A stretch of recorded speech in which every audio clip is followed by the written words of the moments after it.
สวัสดีค่ะคลิปนี้มาชวนทำคัพเค้กส้มค่ะสูตรเค้กส้มเนื้อสปันเนื้อเค้กนุ่มมากหอมส้มวิธีทำง่ายมากอบแล้วหน้าไม่ยุบก้นไม่หดใครไม่ถนัดทำซิปป้อนมาลองทำเนื้อเค้กสปันกันค่ะ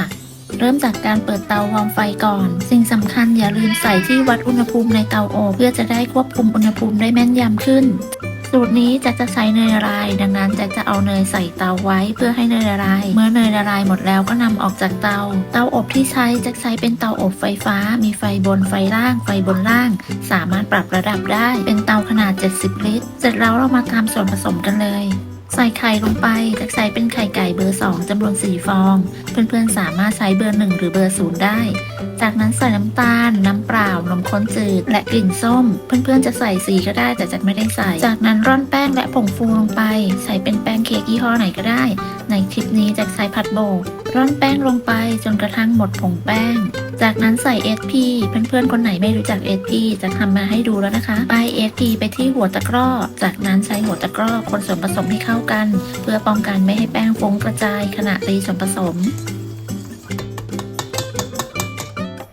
เมื่อคนจนเข้ากันดีแล้วก็ใช้ไม้พายปาดส่วนผสมซึ่งอาจจะมีส่วนผสมที่ติดอยู่ข้างๆโถจากนั้นเปิดเครื่องตีส่วนผสมกันเลยจากเปิดที่สปีดความเร็วสูงตีประมาณ5นาทีหรือจนกระทั่งส่วนผสมข้นและมีสีอ่อนลงลักษณะเป็นสีขาวครีมเมื่อได้ส่วนผสมประมาณนี้ก็หยุดเครื่องแล้วก็ปาดโถจากนั้นเปิดสปีดความเร็วต่ำเทเนยละลายลงไปโดยเทใส่ลงไปเป็นสายจนกระทั่งเนยละลายหมดจะใส่เป็นเนยเค็มถ้าเพื่อนๆใส่เนยจืดก็ให้ใส่เกลือลงไปในขั้นตอนแรกใส่เนยหมดแล้วปรับระดับความเร็วเป็นความเร็วปานกลางตีประมาณ2นาทีจากนั้นลดความเร็วลงมาเป็นความเร็วต่ำตีจนผสมเนียนประมาณ1นาทีเสร็จแล้วหยุดเครื่องนำไปตักใส่พิมพ์เค้กกันได้เลย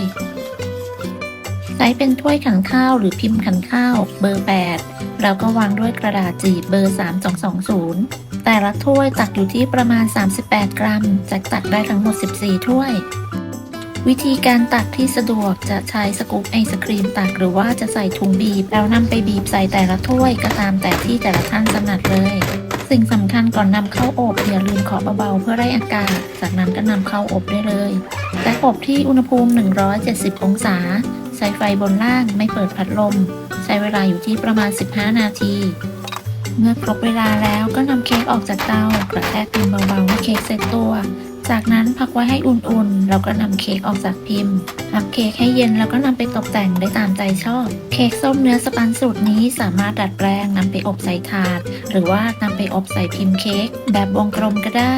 โดยใช้ไฟอุณหภูมิเท่ากันแต่ระยะเวลาอาจจะแตกต่างกันขึ้นอยู่กับขนาดของพิมพ์เค้กและปริมาณส่วนผสมเนื้อเค้กที่ได้จะมีความนุ่มมากมีความหอมส้มไม่หวานมากขอบคุณสำหรับการติดตามรับชมคลิปนี้ถ้าเพื่อนๆชอบก็อย่าลืมกดไลค์กดแชร์กดติดตามเพื่อเป็นกำลังใจให้กันด้วยนะคะสำหรับคลิปนี้จะต้องลาไปก่อนพบกันใหม่ในคลิปหน้าสวัสดีค่ะ